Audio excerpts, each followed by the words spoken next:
Great. Thank you Well, I for love it that we're thank you starting for off letting our me. evening talking about altars because they're a particular favorite of mine. And they are really traditional, like in classical tantra. They are very specific ways, and the specific, like the normally the main deity, which you've done beautifully on your altar, to have Hanuman and all of that kind of at the top. That's great.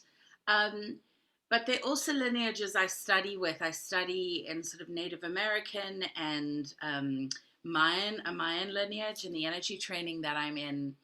And there we focus more on the energetics, which is really quite fun as you're getting started. So, like in the altar that you just showed me, I love it that you have this offering of flowers, and even the hearts you have included are so perfect because, I mean, Hanuman is all about the heart, right?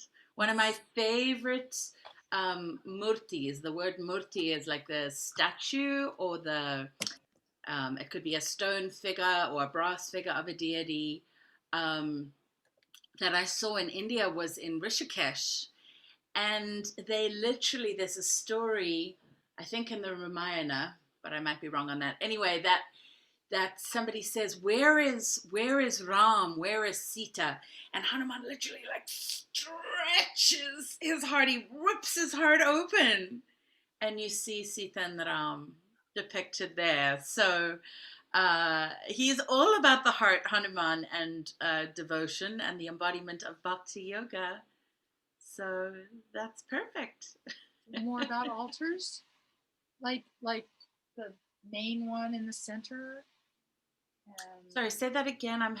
You're a little soft, so it's a little the hard. main one in the center, and then what else could be included?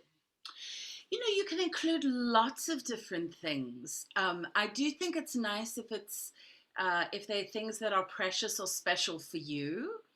Um, Here in Mexico, I'm gathering shells because I'm on the beach a lot. I have crystals. I have a place for incense because I like incense, but B, it's nice um, as the air element to have some incense if you're into that. It's really nice to make an offering, if it's possible, of fresh flowers. And I was at the farmer's market yesterday, and it was the sweetest thing, little marigolds, which is what they often make garlands out of to offer to a guru or a deity in India. The man was like, "Oh, I've got some marigolds." And he said, "Just put them in a little bowl of water, and then you can put them on your salad or something. They're edible." So it was very sweet. I put them in a bowl of water in front of Neem Karoli Baba's picture on my altar as an offering first, and then it'll get charged up, and I'll put them in my salad in a few days. I had that question: what to do with the fruit, or something after a while. Are you saying what to do with the prasad? Well, if I offer it to him, do I then eat it? Yes, it kind of depends what you offer, right? So you can offer like the flame, like they do in Arti, which is offering the light to the guru, and I do that symbolically with candles. Um, and obviously, you're not going to eat a candle. And like when I offer, sometimes I buy roses, or I did anywhere in the Bay Area, and I've never eaten a rose petal. I've done lots of other things with rose petals. So it depends what it is. But the idea is it's it's lovely to make an offering of some kind. And flowers are a lovely offering because they often, in India, I always wonder where they grow the flowers because you don't often see them growing in the big temples, but you actually buy flowers as you walk in and then you offer it either to the pujari, the priest, or you can, like I'll often put a vase of flowers in on an altar. It's lovely to have things that are alive. You could use a house plant as well, if you like. And How long do you keep the flowers on? well, it's interesting. I've heard I keep them on there as long as they look beautiful And obviously, just like we would for a date with our beloved, you'd want to offer the best. So if they start wilting, they actually say that that means some of the karma is being processed. So sometimes I actually notice the the flowers will droop quicker than I imagine.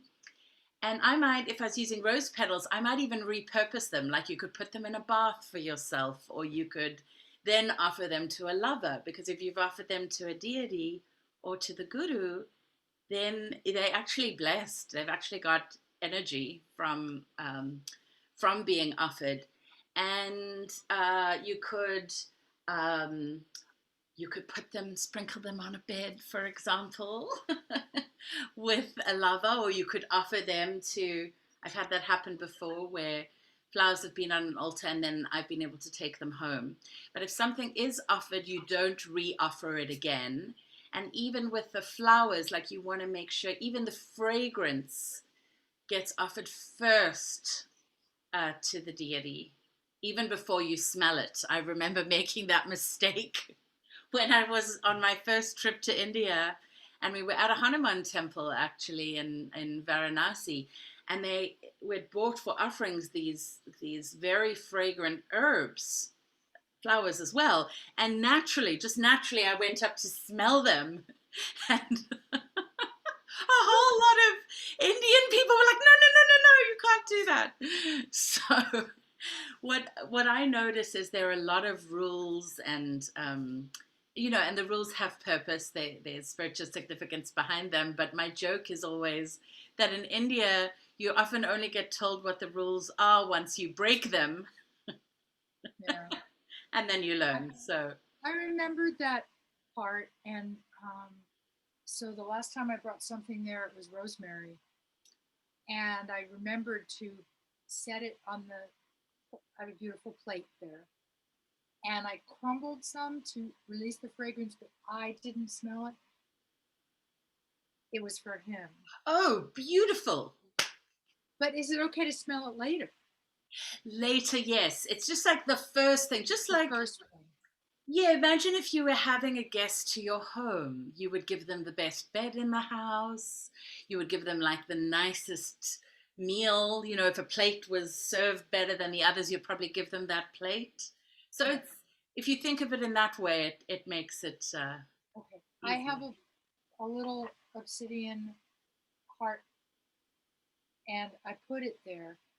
Great. But I have already been using it as my gratitude stone. I fall asleep with the gratitude of one or two best things that happened that day and say thank you, thank you, thank you, and I fall asleep that way. Do you think it's okay? What I've been doing is taking it from the altar and using it like I do at night, and then putting it back on the altar in the morning. I think that's okay. I mean, there's like in Hinduism, there are like outer teachings which are very strict, and then there are inner teachings which are things that you discover as you engage the practice, and then there are secret teachings that are just given normally from the guru to the devotee. Um, I tend to make pretty informal altars. I have lots of crystals on my altars because I resonate with rocks a lot and I love the magic of crystals. If you wanted to, you could like leave them out in the moonlight just to clear them of anything that they've picked up. I often do that, especially at the full moon. Or you could, depending on what obsidian should be fine, but there are some crystals that don't take too well to water. But you could also just run them underwater and just say that you're clearing them out, or oh. So what I figured is it is something that was already special to me because of the thank you gratitude practice. So I'm offering gratitude to him. I love that. And then I mean, we can charged up, and and then you're offering the gratitude back. Yeah, I mean, I was told a story this week by a dear friend of mine, Ekabumi Elek, and he I was talking to him about a new practice I've engaged, and I was very worried about all the rules, and I was like, am I doing it right? And he was seeing pretty auspicious signs showing up from this practice. And he told me a lovely story that I'll do my best to relay to you now. So there was a monk that went to, a university in Benares, in Varanasi, which is like the place to go. And he had spent years getting his degree, and he had finally graduated. And, he was renowned now as a pundit, and, could recite shlokas and the Vedas. And, he really knew his stuff. And then there was a householder who was off meditating on an island by himself, and his Sanskrit pronunciation was terrible. And this pundit was like, I need to go and teach him. I need to go and teach him because he's doing puja all wrong and he's messing it all up. And so off he went, and this lay person was so grateful. Thank you so much for coming here to help me, because I'm not as learned as you, and thank you for the corrections, and I'll work really hard and practice. So once the monk was done, he got back in the boat and started rowing back to the mainland. And a few minutes later, this lay person was like, oh my goodness, I forgot one of the things he told me. I must rush off and find him. And he appeared after walking on the water at this monk's boat. And he said, Panditji, I'm so sorry. I don't think I've quite remembered the exact, whatever it was, pronunciation or something.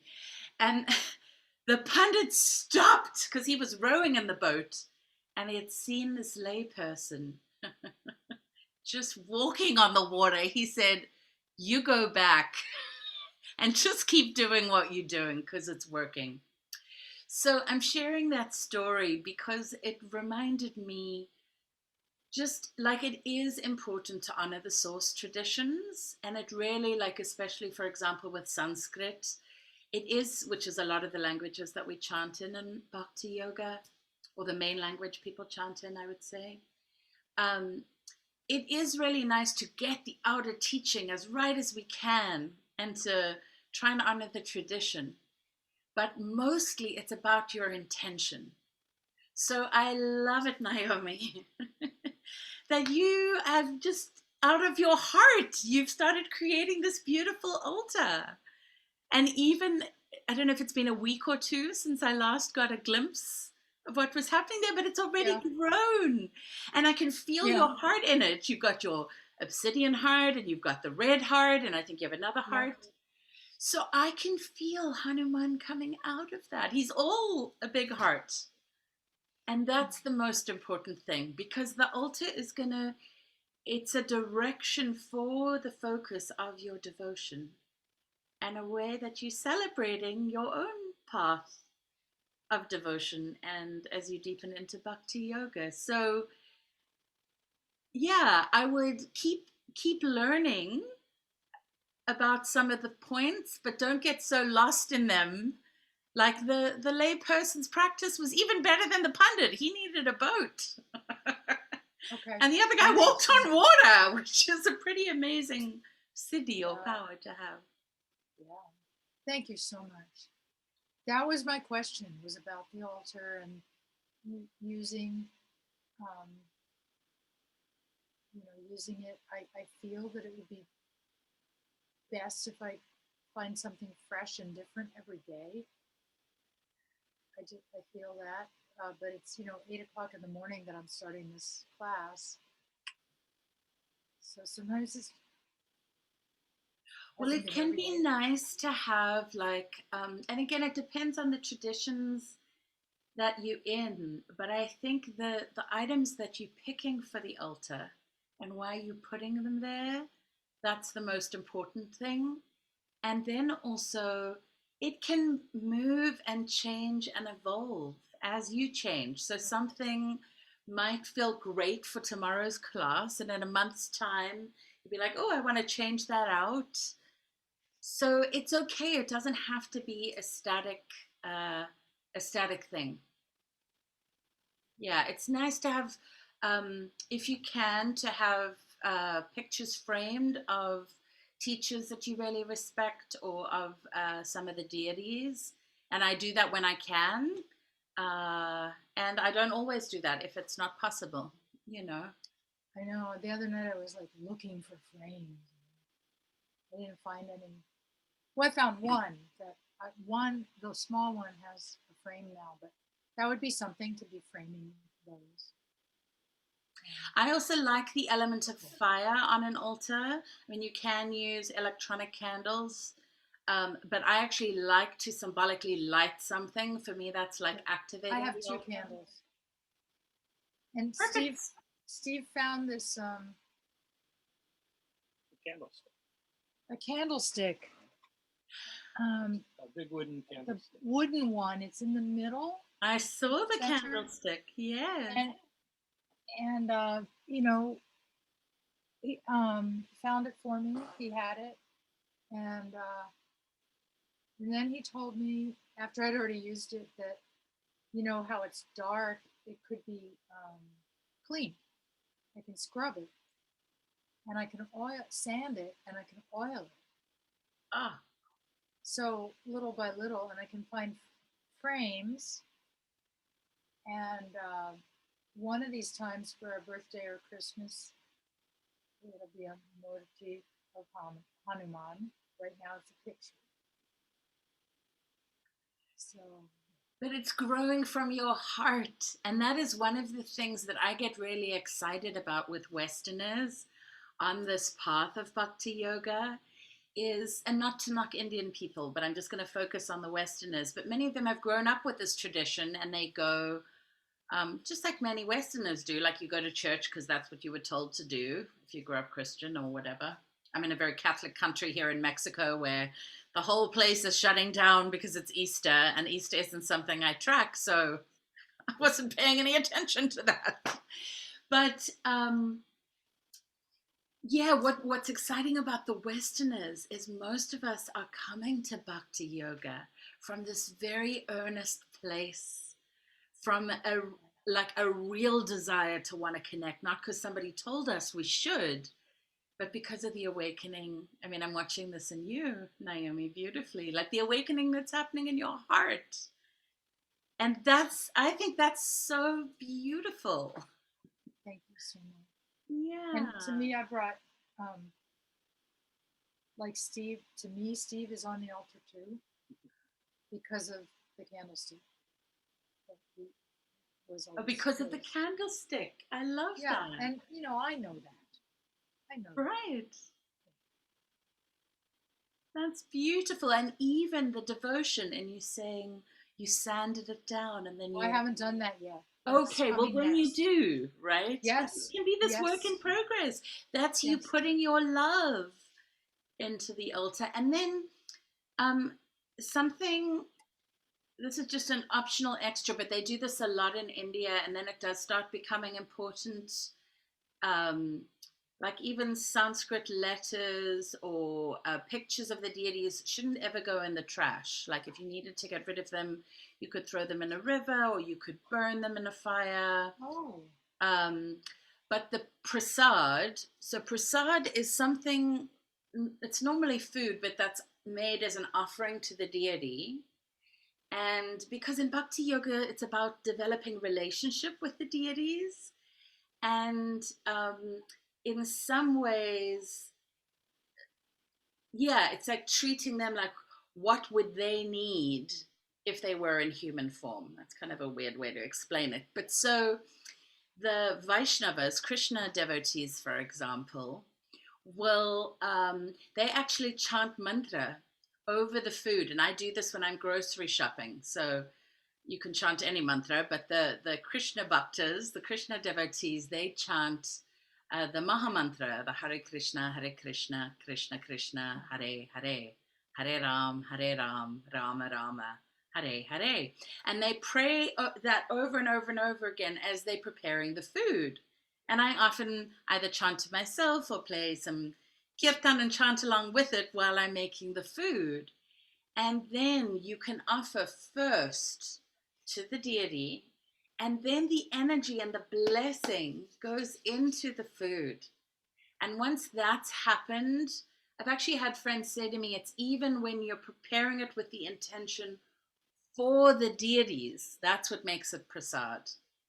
I'm not such an expert on these things, but that's when you have to be more careful. So if you had leftovers or something, you could totally eat of that afterwards. I highly recommend you do. You could put cooked food, or you could put like chocolates or sweets, or really you could be as creative as you like. But the best food that I ate in all of Vrindavan and in all of India on my first trip was the stuff that we ate at the ashram that was prasad with all these mantras chanted over them.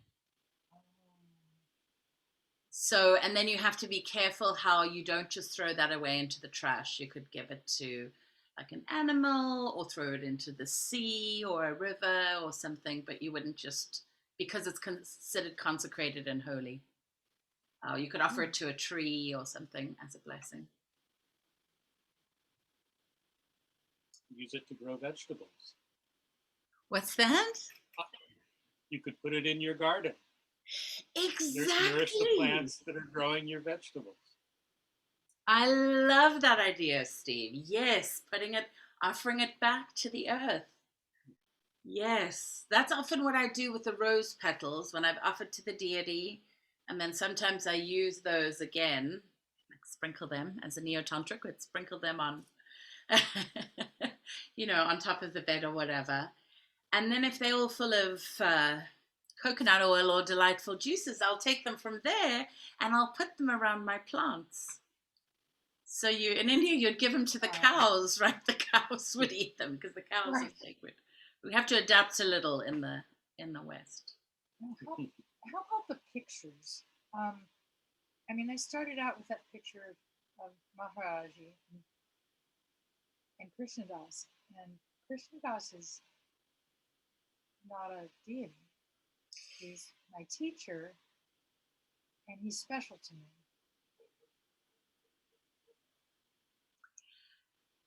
Yes. So I'm going to answer more from a personal level than the exact, legalistic rules, because I'm much more into inner teaching than I am into outer teaching. I'm sure you're not the only one that has Krishna Das on your altar. And I think it's a beautiful thing, actually, to have people that are special to us. I have a picture of my son, because he is a guru for me. He teaches me a lot. And I'm trying to think. Yeah, I have a picture of one of my other teachers that's still in the body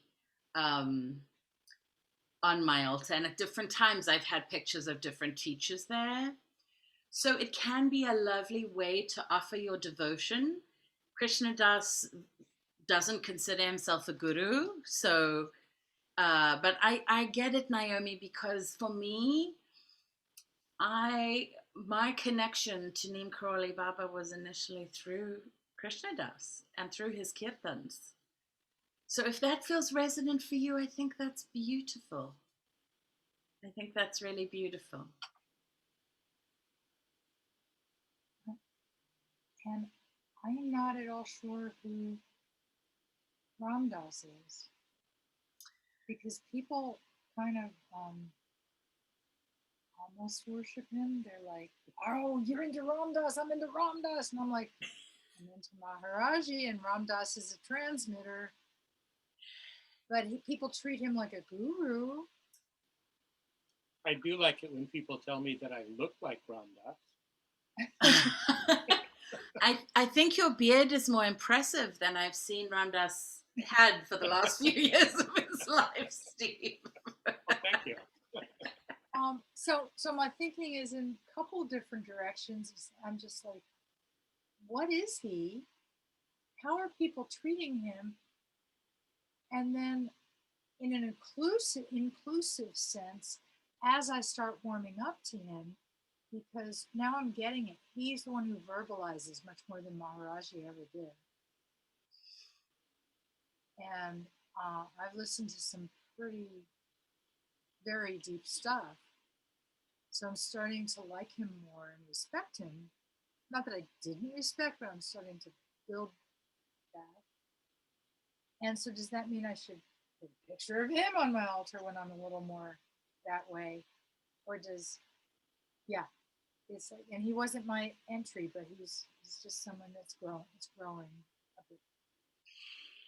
So we're kind of asking big questions about gurus, and I'm gonna do my best to answer. And I imagine if you asked other people, they may have different answers to how I'm gonna answer.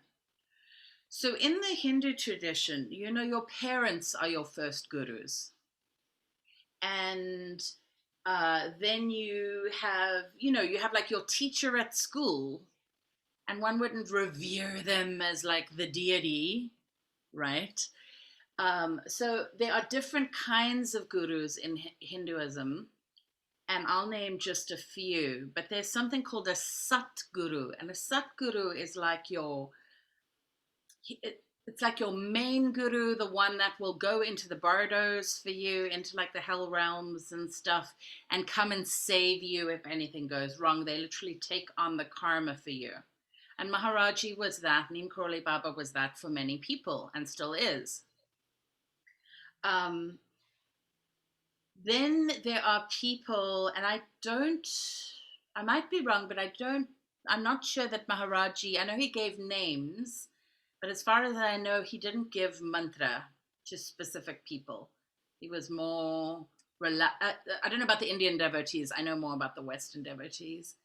And there's something called a Diksha Guru, and Diksha, I believe, means transmission, and that's often the guru that gives you your mantra, right? Oh. Now, again, depending on who you speak to, that would have to be an acharya, a lineage holder, or somebody who had done years of study and had the right pedigree in a certain lineage. Now, Maharaji was much more relaxed than that. Yeah. He didn't initiate the Westerners. He did give names, but so some schools of thought are like, you don't have to have all these regimented things, and in some more traditional lineages, they would say, you have to go through these different rites of initiations before. And you'd have to prove to the guru. Often they are like, you've got to do so many rounds of a mantra, or you have to have done all these practices before they'll actually allow you to be initiated as, yeah. So in terms of Krishnadas and Ramdas, I mean, Maharaji did tell Krishnadas to be the pujari, which is the priest for the Durga temple in Kainchi. No. And if I'm remembering the story correctly, he had a lot of Indian pujaris. I'm not trying to be disparaging. I'm just repeating a story that I've heard many times. I heard that. But the pujaris kept stealing the money. And in India, when you go and make an offering of money, you can offer milk, or you can offer lots of things for the temple. But money is one of the things. And nowadays, they give you a receipt, because unfortunately it happens that people steal the collections, right? So after Maharaji got rid of one or two or three people for stealing the money, they asked him what to do, and eventually he said, well, Krishnadas, I can trust him. He'll be my new pujari. But Krishnadas wasn't like initiated. He didn't know what he was doing. And he'd say that by his own admission. So I think it depends a little bit which school or which lineage that you're in. I will say that there are many Westerners that do consider Ramdas a guru. I know when I went to be with him right before he left his body, I went on retreat at the Open Your Heart in Paradise retreat, which has a lot of the Neem Karoli Baba devotees at it. And I wanted to go because I knew Ram Dass was getting close to leaving his body. He wasn't well. I didn't go for Ram Dass in the beginning. I went for KD, Krishna Das, and I went for I can feel direct connection with Maharaji through the chanting. So that's why I went, and it was kind of a bonus for me that Ram Dass was there. What I can tell you is that, so he had a stroke, a major stroke about 20 years before, and because he wasn't well, they actually only let Ram Dass come out for short periods of time. But you could feel the stillness from all the practice in him. So even though he actually couldn't speak very much, he would wave at us. It was quite sweet because he would wave, and then everybody in the audience, there were about 400 people, and then they'd wave back, and he loved that interaction.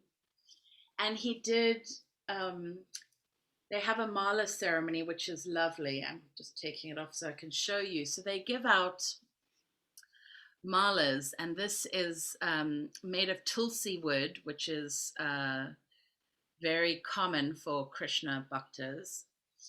And Ram Dass blessed these, and they also, I don't know if you can see it. Yeah, you can probably just see it. Wow. You see the little red thread on the end? Yeah. Very small, right? Yeah. Near the bead. That is a thread from Maharaji's blanket. Really? So He must have Ram had Dass, new blankets from time to time. say that again?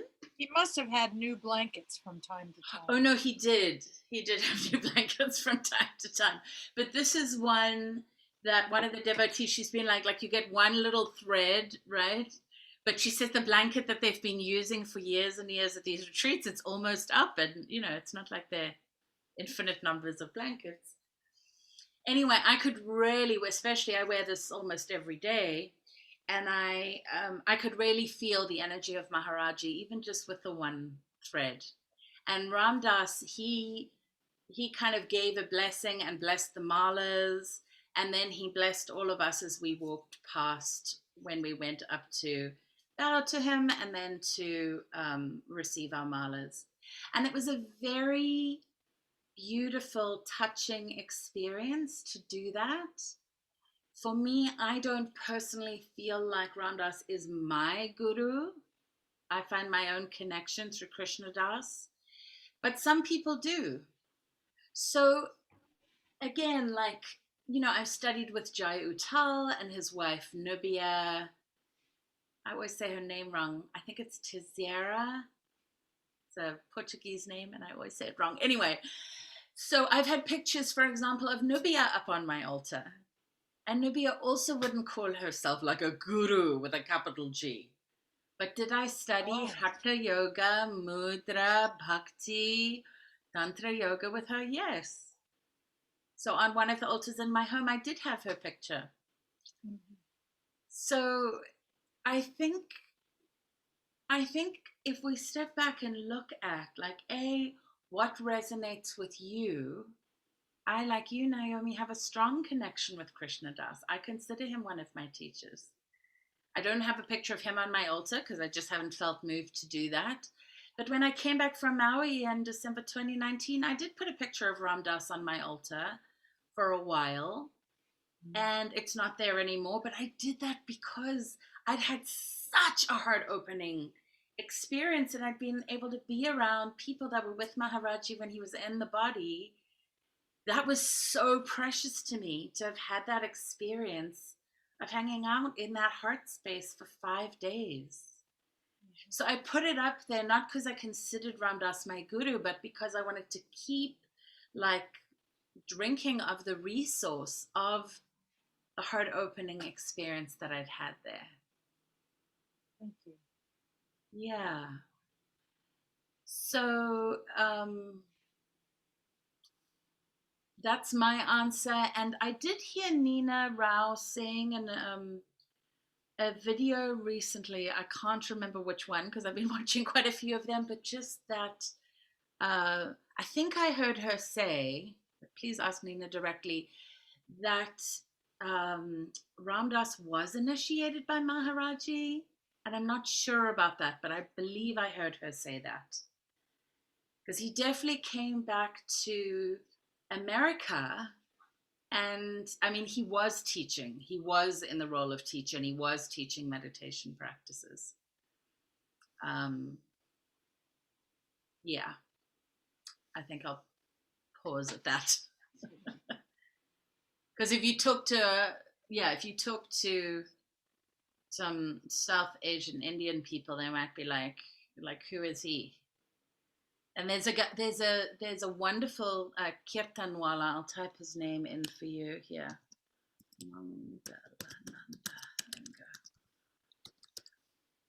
Oh, I've got to spell and type Mangalananda. His name is Mangalananda Acharya. Acharya. And an Acharya is a lineage holder. So he is a devotee of Ananda Mahima, who you may have heard of. She's a well-known saint. She's definitely considered a guru. And he's a white man, but he's an Acharya. He has been initiated. He was initiated by Ananda Mahima. He was living as a celibate priest for many, many years. And now he's back in the West and married. And he's still a lineage holder. And his kirtans are amazing, which is why I'm mentioning him to you. Thank you. So yeah, I guess in some ways it depends who you speak to. Often in Hinduism, there isn't one answer to the question. Like if you ask somebody, who is the supreme deity? If you ask that to 10 different Indian people, you would probably get 10 different answers. And what I love about it, because I was like so confused. I was like, well, one person says that Shiva is the supreme, and then like Krishna Bhaktas will worship Shiva, but they will say that Shiva worships Krishna. So it starts for us Westerners, we're like, what? But then if you think about it, and I'm going to use like more of a monogamy mindset, when you're like madly in love with someone, you just think they're the bee's knees. They are the best. So you run around to everybody saying, no, but they're the best. And somebody else will go, no, but it's like parents with kids as well. No, but my child is the best. Or my grandchild is the best. So I like that way of thinking about it in terms of, Maharaji says, sab ek, all is one. So they're just different forms of the divine. Well, Siddhima is considered a saint. And Nina Rao says her guru is Siddhima. And for her, she is.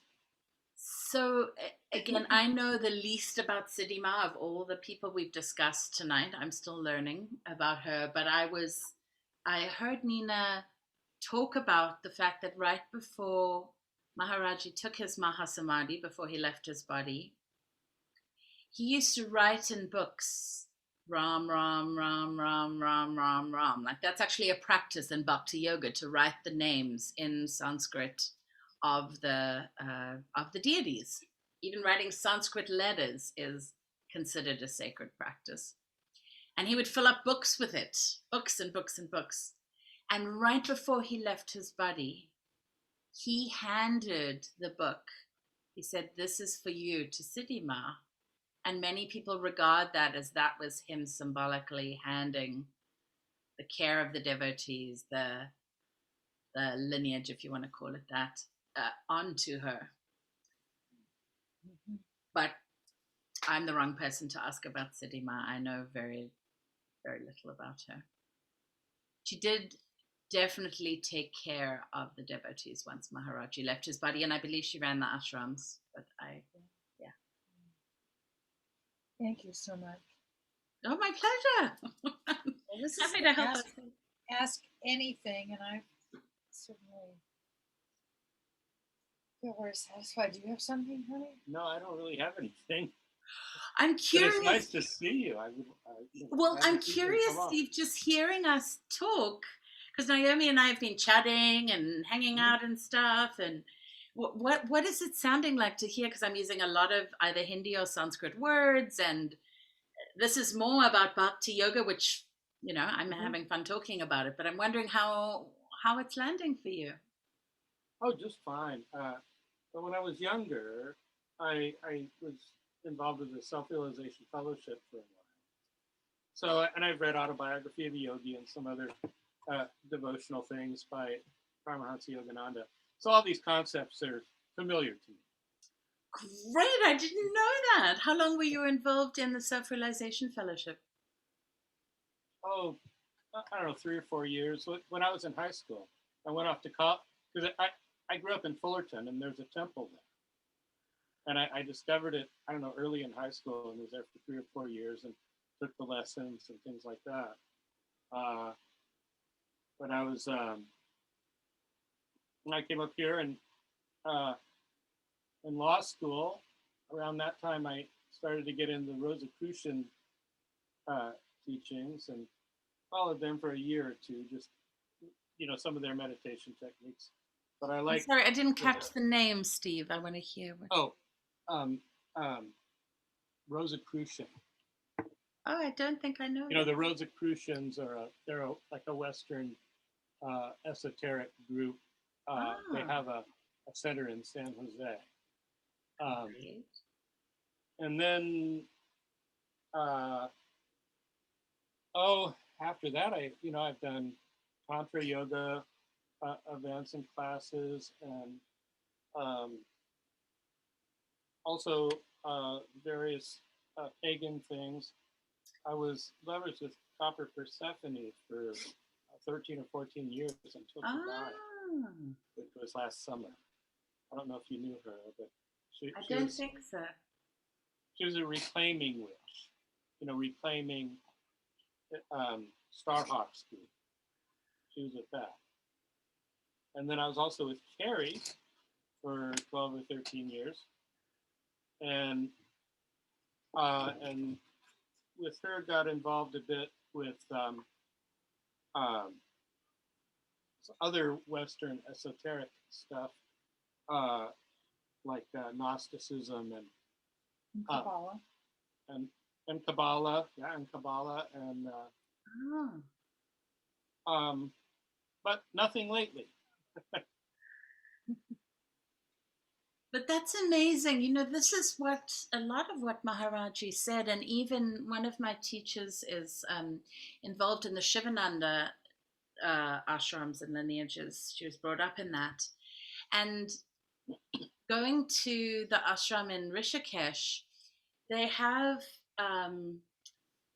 this like big pillar. It's kind of phallic actually, but this big pillar with kind of like one line on each of the main precepts from all of the religions, and it basically takes you back to love, really, right? Yeah. And so I think I happen to resonate with Hinduism a lot. It just works for me. I've never seen my past lives, but I'm pretty sure somewhere along the line I had a lifetime in India, because when I go there I feel at home, and chanting mantras, I was like, oh yeah, it's great. Other people chant mantras. That's cool. Yeah. So I think there are many ways to get to the divine, and you just got to figure out which pathway or pathways work for you. Krishna Das says the same thing. He's like, you must do some practice every day. And people are always like, tell me the prescription. And he's like, I chant. And he happens to do some hatha yoga, or, I love chanting. It makes me feel alive. The deeper I go into it, I'm doing a lot of tantric chants these days, like classical tantric chants. And I'm realizing the reason some of these chants are so difficult is because it really helps to focus the mind, and you have to keep going deeper and deeper and deeper and deeper in. So it's kind of like this. I used to feel intimidated by it, and now I'm like, oh, it's wonderful, because your practice keeps morphing and evolving. And I notice, like with kirtan, with call and response chanting, I really enjoy that, and you can get very ecstatic, but it's getting harder for my mind to stay still. And now, as I'm using more complex tantric chants, because I'm really working on getting the pronunciation correct, they are tongue twisters, man. Like, if your attention wanders just for a second, like you've lost your place. So, you really have to be present with it. And I think we, as humans, we've got to come up with ways to trick this mind. They call it in Sanskrit chanchal. The mind is a monkey mind, it jumps around a lot. We've got to have ways to trick it to slow down and calm down. And yes. right. And for me, sitting practice in the beginning was just too hard to just sit. I tried, and my mind was nothing, it was very busy. It wasn't quiet.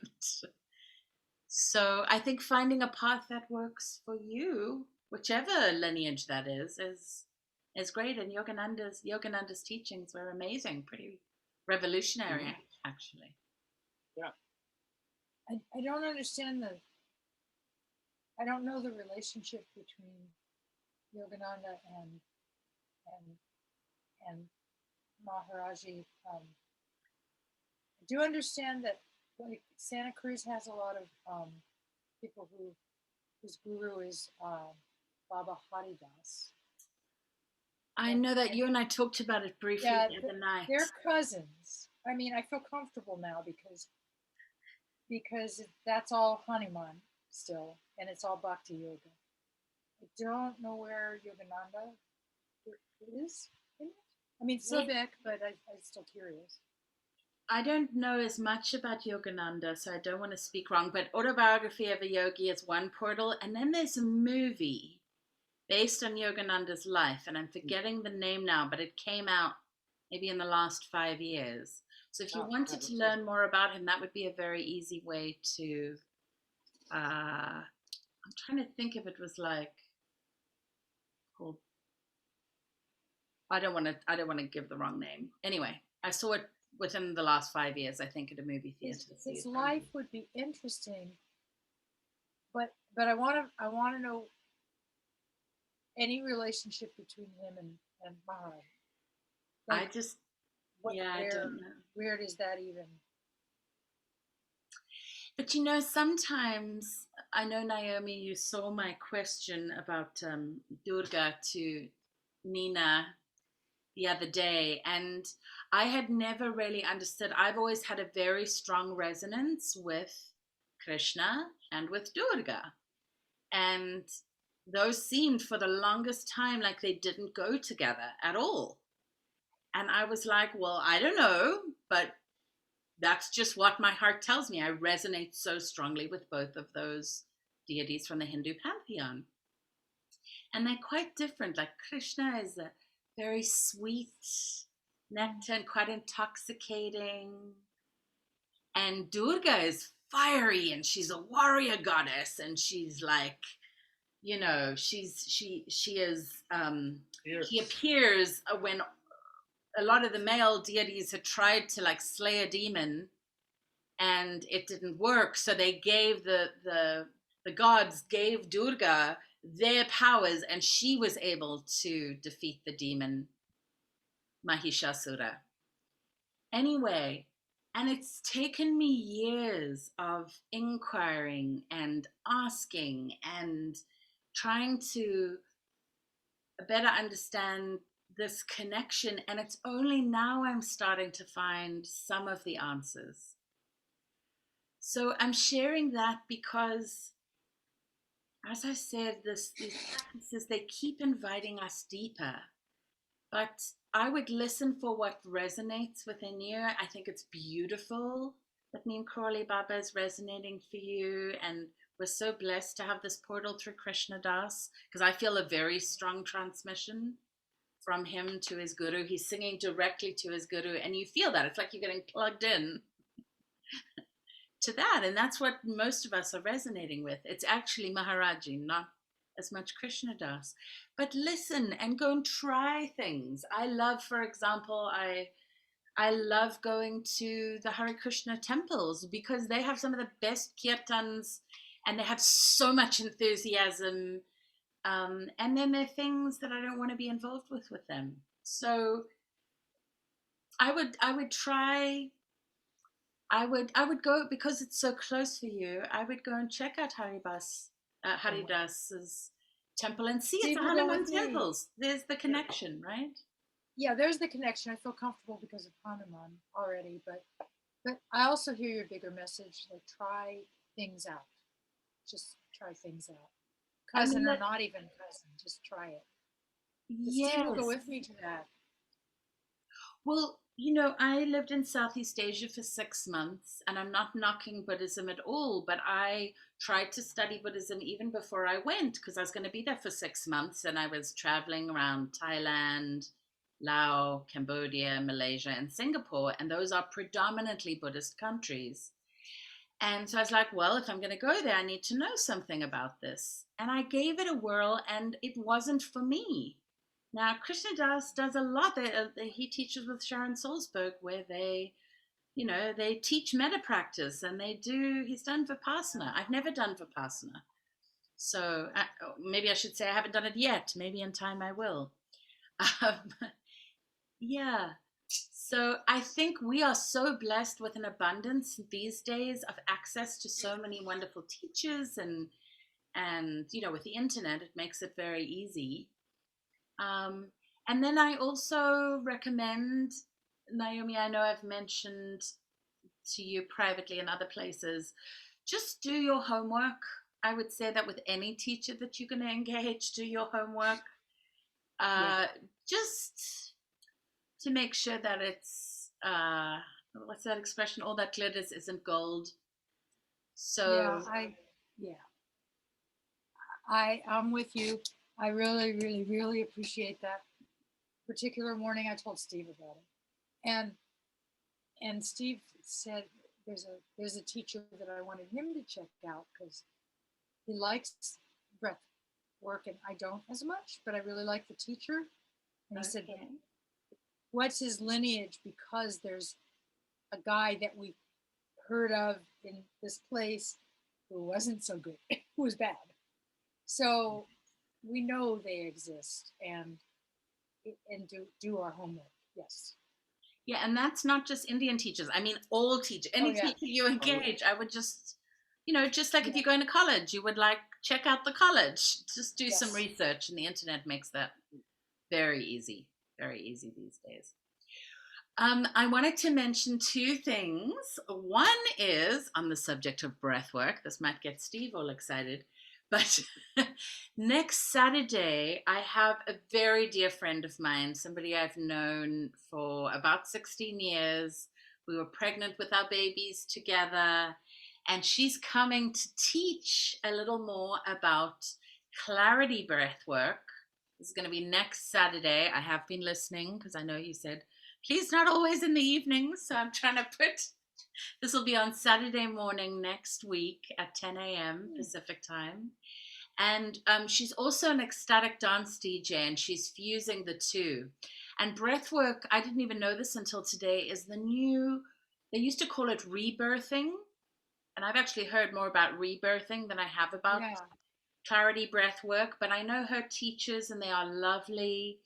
So if you're eager to learn more about that, she'll be coming to speak with us and to take questions next Saturday.